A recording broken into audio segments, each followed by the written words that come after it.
Hello guys, thank you for joining me tonight. And we are going to be doing a Stitches and Stories video. I am working on a scarf. A nice and thick and warm scarf. To go with the hat that we did. Well, started in an earlier video. The hat is done now. But now it needs its matching scarf. We're going to hope that my phone captures all this in one go instead of having to do it in two different parts. Because that's my life, but it has better quality than my laptop. And the book that we are going to talk about tonight is In Her Shadow by Natalie Nicole Bates. It is 55 pages long. It's fiction. Was published in 2025. It was published this year. I started reading it the 10th. I finished it the 10th. This is a relatively short story. The themes in here are breaking free and becoming yourself. This story focuses on a girl who is part of the French court, and she goes to England with her friend,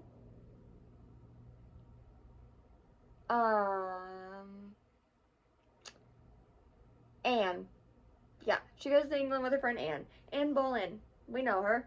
Alright, so this is a historical fiction, right? This is not a story about Anne. This is a story about her friend. Alright, so our main character is a shadow, basically.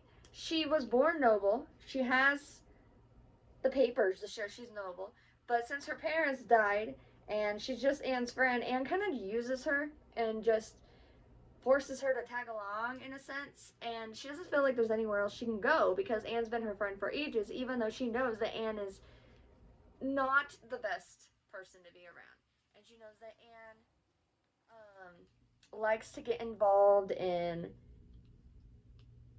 men's affairs and causes drama. And so Anne is looking for a husband. She's looking for a rich husband. She has a lot of people going out for her, but she catches the eye of none other than King Henry. And King Henry VIII starts courting her, and they're in this like political dance, right? Well, her friend recognizes that this is toxic and has to come to a decision on whether she's going to continue partaking in this and helping Anne ultimately ruin her life, or if she's going to step aside and break free on her own. All right, so like I said, very short book, 55 pages. I like this book. I do wish it was a little longer. I think that this has the potential to be the backstory to a bigger book, or honestly just that this story had gone through. I wish we would have seen it go all the way through Anne's death, personally. Okay, but it didn't. It ended before that. The aim of this book is to show that it's never too late to break free and be yourself, and I think it accomplished this very well. I would recommend this to YA plus readers and history lovers. It's not explicit. There's nothing explicit in it. You'd be fine, teen-wise. It is a historical fiction about a girl struggling on the sidelines as her best friend tears apart their lives. So this deals a lot with the French and English court and politics during that time period. There is deception, there are plots.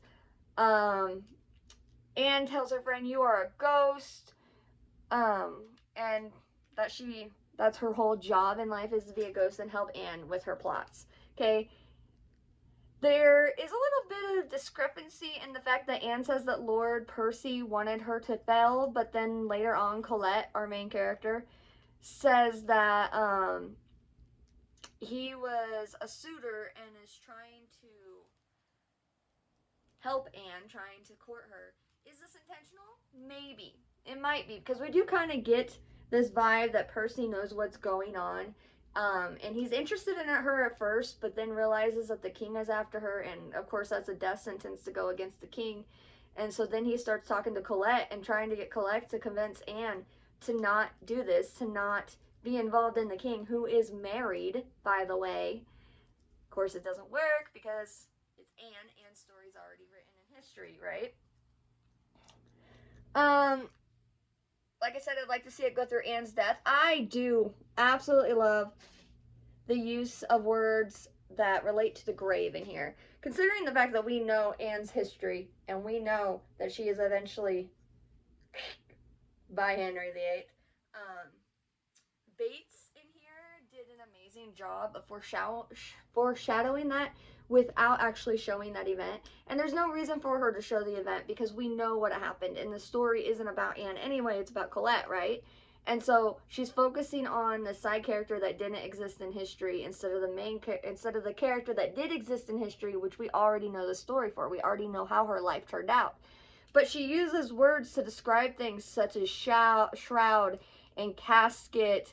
At one point, she says that it clung to her like a burial shroud. She compares the main character to a ghost repeatedly.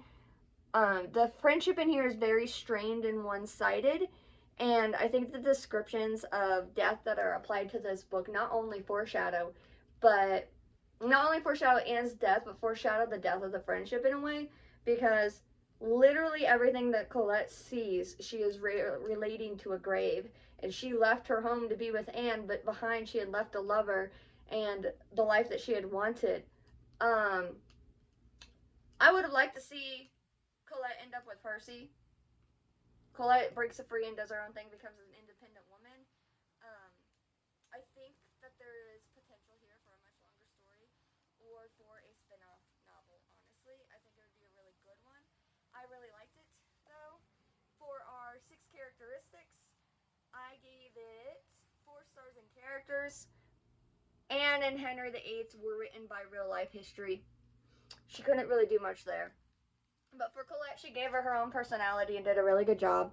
Gave it a 5-star writing, 5-star enjoyment, 3-star in setting, just because we know the time frame it takes place in, and we know that it takes place in the court. But I feel like a little bit more description could have gone into that, and that would have made the book a little longer. Just you'd have to do some research into what things looked like at that time. But I think we could have used a little bit more description in the setting, so it's 3 stars. Readability, I gave it 5. Nothing wrong with it. Plot, I gave it a 3, and I gave it a 3 because, like I said, we already know Anne's story, all right? Colette's is a different side of her story. It's written from Colette's point of view, she sees, what she thinks, and it's basically the reader is experiencing history through the sidelines eyes is basically what it is. I think that there was more potential than the author used.